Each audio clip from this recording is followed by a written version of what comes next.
Hey guys, Lando here. Today I'm going to be reviewing Alita Battle Angel. Battle Angel Alita, whatever you want to call it, that's what I'm reviewing. Let's get into it.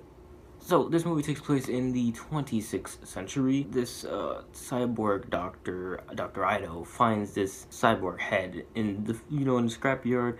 He brings this girl back to life, and then the whole movie is just this robot girl trying to uncover her past and trying to find her place in the world. It's a pretty simple plot, it's like a coming of age movie in a sense, but it has that anime twist to it that just makes everything feel like unique. This movie was amazing to look at.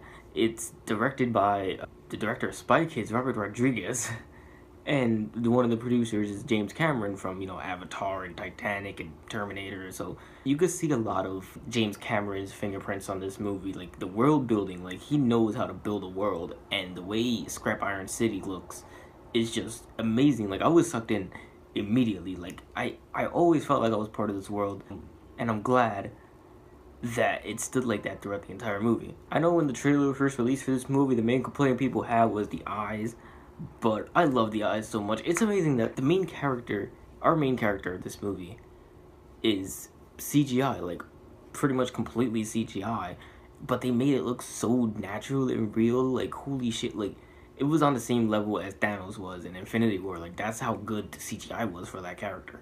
And the actress that plays her as well, it's really good as well. Along with the amazing CGI, that also accompanies with amazing action scenes, and holy shit, the action scenes were fucking great. Like, honestly, like everything, the martial arts that they use, and then the CGI incorporated with it, it's amazing how real a crazy movie like this could like look. It's insane. I've seen the OVA only once before seeing this, and I didn't bother to review it because it was just way too short. Like, I felt like it wasn't a full on movie.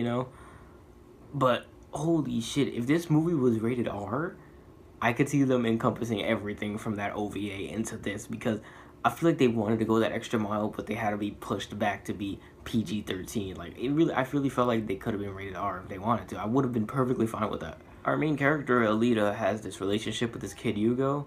I'm calling him Yugo because that was the name of the OVA, Sumi. But she has a relationship with him, and I was actually really surprised that it felt real. Like, at first, when I remember watching the trailer, I was like, a human falling in love with a robot? That's kind of weird. But as I was watching the movie, it felt like natural and real, and within this whole world of Scrap Iron City, it felt believable. Like, oh, that's just something natural that would happen. Speaking of the OVA, even though I've only seen it once, there's a lot of stuff that they managed to pull from the OVA and literally just translate it onto the big screen, which me in my seat was nerding out. Even though I've only seen the OVA once, last week I was nerding out in my seat like, holy shit, I remember this.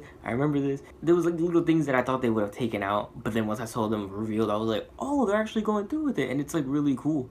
And everything with her backstory was interesting as hell, because I know a little bit about the manga, so I know a little bit of like her backstory, and I was real surprised that they touched on it. But that's when I get to my biggest gripe with this film. Originally, the movie was intended to be 3 hours long, then it was cut down to 2 hours 22 minutes, and then most recently it was cut down again to 2 hours and 2 minutes. Oh boy, her backstory was interesting enough, but half the time it felt like, why are you showing us this if you're not gonna fully commit and show us everything? Maybe, who knows, if this movie gets a sequel, which I hope it does, then they'll expand on that even more with her backstory and stuff, because I feel like this movie's setting up to be like a trilogy of sorts. But this movie, you could tell by watching it, like, they kept in as much as they could to keep the movie flowing, like, nice, and like just have it be like full in a way. But you still feel that emptiness from the 1 hour that's cut from the movie. Let me tell you, the pacing in this movie, it's always keeping you at the end of the seat. You're always like interested throughout the movie, but you never get a break to settle down. Like, there's never like a pause in the movie, or like a moment where you can just like relax and be like, oh, okay, and take it all in. Nope, it's always just rolling and rolling and rolling. It's like, holy shit, like all this information at once. And it really, like, it breaks itself doing that, because they tried putting so much in the 2 hour movie that they could, which I really enjoyed. But stuff like, like the backstory, like, it was cool at first when she started having her flashbacks, but then after you have flashback after flashback, it's like, it's not, you could tell, like, it's not really gonna lead to much. Like, it leads to some stuff, don't get me wrong, but maybe, who knows, if it comes a trilogy, they're definitely gonna answer it, I hope. But yeah, Another thing that really, like, I felt like was hit by the cut down was Jennifer Connelly's character, because there was a point in the movie where I should have forgot she was in it. Like, she shows up so sporadically throughout the movie, and it's so weird. Like, a person who went into this movie without watching the OVA would be completely confused about, like, her mindset, I feel like. Same thing with the main villain, Vector, played by, I can't pronounce his name for the life of me, but he played Cottonmouth in Luke Cage Season 1, which I loved. But he felt like he was wasted too. Like, he was kind of just in and out of the movie. He didn't really feel his presence, you know? With all the cuts and everything, I love this movie. Even though this movie was in development hell for like 30 years or whatever, I feel like it was well earned. Like, you could tell that Cameron and Robert Rodriguez, like, they felt passion for this, and they wanted to tell the best story about Battle Angel Alita that they could. And I really hope this movie does good, because I would love to see a sequel, maybe even a trilogy of this universe, because it looks so cool to me. Like, this, even if you wouldn't like anime, even if you don't like this story, just watch it for the visuals. The visuals alone are amazing. Just seeing all the CGI used like this, and it actually looks amazing, that's something that we need, that everybody should watch. I saw it in IMAX 3D, and you guys need to watch it that too. Like, it's insane. I keep on thinking it's called Battle Angel Alita, but anyways, I give Alita Battle Angel a solid 8 out of 10.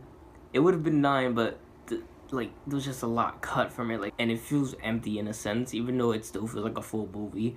Have you guys seen it? Are you guys planning on seeing it?